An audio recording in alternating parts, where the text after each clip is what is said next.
హైదరాబాద్ శివారు మేడ్చల్లో పట్టపగలే నడి రోడ్డుపై దారుణ హత్య జరిగింది. ఇద్దరు గుర్తు తెలియని వ్యక్తులు కత్తులతో ఒకరిపై ఒకరు విరుచుకుపడ్డారు. సినిమా తరహాలో పోటు మీద పోటు పొడుస్తూ నడి రోడ్డుపై వీరంగం సృష్టించారు. అందరూ చూస్తుండగా ఎలాంటి భయం లేకుండా దారుణంగా హత్యకు పాల్పడడంతో మేడ్చల్లో టెన్షన్ వాతావరణం నెలకొంది. మేడ్చల్ పోలీస్ స్టేషన్ పరిధిలో ఉమేష్ అనే వ్యక్తిని నడి రోడ్డుపై కత్తులతో పొడిచి చంపేశారు ఇద్దరు వ్యక్తులు. రోడ్డుపై వాహనాలు వెళ్తూనే ఉన్నాయి, అందరూ నడుస్తూనే ఉన్నారు. ఎవరైనా చూస్తారన్న భయం కూడా లేకుండా పొడిచేశారు. ఇద్దరు మర్డర్ చేసి చేతుల్లో కత్తులు పట్టుకొని దర్జాగా రోడ్డు దాటి వెళ్ళిపోయారు. స్థానికుల సమాచారంతో పోలీసులు ఘటనా స్థలానికి చేరుకున్నారు. ఘటనకు సంబంధించిన వివరాలు సేకరించి దర్యాప్తు మొదలుపెట్టారు. ఉమేష్ కుటుంబ సభ్యులు ఘటనా స్థలానికి చేరుకొని కన్నీరు మున్నీరయ్యారు. అయితే ఈ హత్య వెనుక ఏమైనా పాత కక్షలు ఉన్నాయా, మరేదైనా కోణముందా అనే విషయంపై స్పష్టత రావాల్సి ఉంది.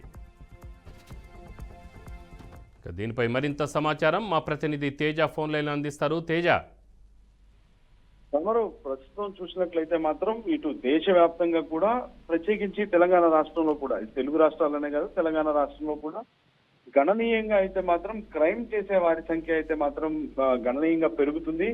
ఏ విధమైనటువంటి బలమైనటువంటి చట్టాలు ఉన్నప్పటికీ కూడా కనీసం ఏ ఒక్కరు కూడా భయపడుతున్నటువంటి పరిస్థితి లేదు. ఎంతగైనా కానీ వారు తెగించేటువంటి పరిస్థితులే కనిపిస్తున్నాయి అన్నట్లుగానే చెప్పాలి. అంటే ఇలాంటి సందర్భం ప్రస్తుతం ఇవాళ నెలకొంది అన్నట్లుగానే చెప్పాలి. తాజా సమాచారాన్ని బట్టి మేడ్చల్ జిల్లాలో, అంటే హైదరాబాద్ శివారు ప్రాంతంగా చెప్పబడేటువంటి మేడ్చల్ జిల్లాలో నడి రోడ్డు పైన ఇద్దరు వ్యక్తులు సినిమాలో ఏ విధంగా అయితే చూపిస్తారో అదే ఆ సినిమా ఫక్కీలోనే ఒక ఉమేష్ అనేటువంటి వ్యక్తి పైన కత్తులతో దాడి చేస్తూ నడి రోడ్డు పైనే పొడిచి చంపేసినటువంటి పరిస్థితి అయితే ఇక్కడ మేడ్చల్లో చోటు చేసుకుంది అన్నట్లుగానే చెప్పాలి. ఎందుకంటే రోడ్డు పైన వాహనాలన్నీ కూడా వెళ్తూ ఉన్నాయి, యథేచ్ఛగా అటు పాదచారులు కూడా వెళ్తూ ఉన్నారు. అయినప్పటికీ కూడా ఏ విధమైనటువంటి ఒక భయం లేకుండా కూడా ఉమేష్ పైన తీవ్రంగా దాడి చేసి ఆ కత్తులతో పొడిచి కూడా చంపినటువంటి పరిస్థితి ఇక్కడ నెలకొంది. ఒక్కసారిగా ఆ ఇరువురు వ్యక్తులు ఎవరనేటువంటిది మాత్రం ఇంకా పోలీసులు అయితే గుర్తించలేదు. పోలీసులు అయితే అక్కడ ఉన్నటువంటి స్థానికులు అయితే మాత్రం కొంత సమాచారం